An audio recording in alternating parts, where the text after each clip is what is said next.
Assalamualaikum warahmatullahi wabarakatuh. Let me introduce myself. My name is Saulia Putri dengan nomor NPM 200-615 dan berasal dari Universitas Riau Kepulauan, Prodi Bahasa Inggris, Fakultas Keguruan Ilmu Pendidikan. Saat ini saya akan membahas terkait beberapa dari kurikulum yang ada di Indonesia. Ada banyak kurikulum yang ada di Indonesia dan di sini saya akan membahas beberapa kurikulum saja, yaitu berupa KBK, KTSP, kurikulum 2013 dan kurikulum yang sedang diterapkan saat ini yaitu kurikulum Merdeka. Nah, kurikulum yang akan saya bahas ini berupa pengertian, perbedaan, serta kelebihan dan kekurangan yang ada pada masing-masing kurikulum tersebut. Kurikulum pertama yang akan saya bahas yaitu KBK atau yang biasa kita sebut dengan kurikulum berbasis kompetensi. Kurikulum ini adalah perangkat rencana dan pengaturan tentang kompetensi dari hasil yang harus dicapai seorang siswa berupa penilaian serta kegiatan belajar mengajar. Berikutnya ada KTSP atau kurikulum tingkat satuan pendidikan. Nah, kurikulum ini adalah kurikulum operasional yang disusun atau dikembangkan dan dilaksanakan oleh setiap satuan pendidikan dengan memperhatikan standar kompetensi dasar dan dikembangkan oleh BNSP. Lalu berikutnya ada kurikulum 2013. Kurikulum yang terpadu sebagai suatu konsep yang dikatakan sebagai sebuah sistem pendekatan pembelajaran yang melibatkan beberapa disiplinnya ilmu untuk memberikan pengalaman dan bermakna untuk peserta didik.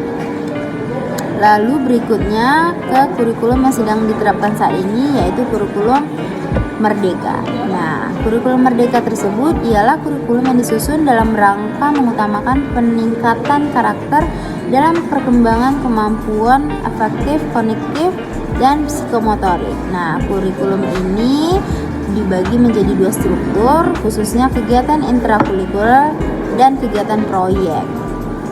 Nah, dari apa yang saya jelaskan tersebut itu ialah pengertian dari beberapa masing-masing kurikulum, yaitu KBK, KTSP, kurikulum 2013 serta kurikulum Merdeka.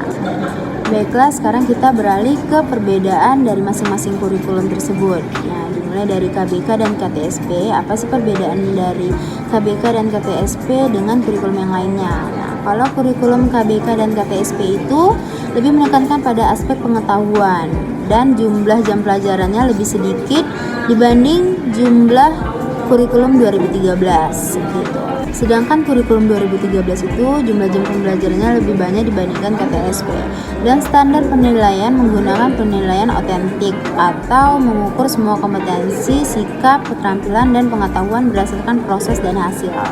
Lalu berlanjut ke perbedaan kurikulum Merdeka dengan kurikulum lainnya. Nah, perbedaannya di sini adalah kurikulum ini dibentuk sesuai dengan kebutuhan siswa atau kondisi yang ada di sekolah. Nah, kurikulum Merdeka ini dibentuk atau memberikan keleluasaan bagi pendidik untuk menyusun kurikulum satuan pendidikan yang kontekstual yang sesuai dengan kebutuhan peserta didik. Baiklah, sekarang lanjut membahas tentang kelebihan dan kelemahan dari beberapa atau masing-masing kurikulum tersebut. Dimulai dari KBK. Nah, kelebihan dan kekurangan kurikulum KBK atau kurikulum berbasis kompetensi ialah kelebihannya mengembangkan kompetensi peserta didik pada setiap aspek mata pelajaran, bukan pada pengembangan atau penekanan penguasaan konten mata pelajaran itu sendiri. Nah, itu untuk kelebihannya. Lalu untuk kekurangannya itu apa? Nah, kekurangannya itu dalam kurikulum ini dan hasil belajar indikator sudah sesuai atau sudah disusun, padahal indikator sebaiknya disusun oleh guru karena guru yang paling mengetahui tentang kondisi peserta didik di dalam lingkungan tersebut. Nah, berikutnya kelebihan dan kekurangan dari KTSP atau kurikulum tingkat satuan pendidikan. Nah, kelebihannya itu yaitu setiap sekolah untuk menitikberatkan dan mengembangkan mata pelajaran yang dianggap sangat dibutuhkan oleh siswanya. Sedangkan kekurangan yang ada dalam KTSP tersebut ialah kurikulum ini kurangnya SDM yang diharapkan mampu menjabarkan KTSP pada kebanyakan satuan pendidikan yang ada serta minimnya kualitas guru dan sekolah. Ya, itu perbedaan atau Nah, itu salah satu kelebihan dan kekurangan KTSP. Berikutnya ada kurikulum 2013. Apa saja kelebihan dan kekurangannya? Kelebihannya adalah menekankan pendidikan pada karakter, selain kreatif, inovatif, dan juga penting nantinya terintegrasi menjadi satu. Nah, itu salah satu kelebihan kurikulum 2013. Sedangkan kekurangan dalam kurikulum 2013 adalah beban mengajar siswa terlalu berat, harus menyelesaikan satu tema atau satu bab dalam 1 bulan. Lalu next, pada kurikulum terakhir, kelebihan dan kekurangan kurikulum yang sedang kita terapkan di Indonesia saat ini yaitu kurikulum Merdeka Belajar.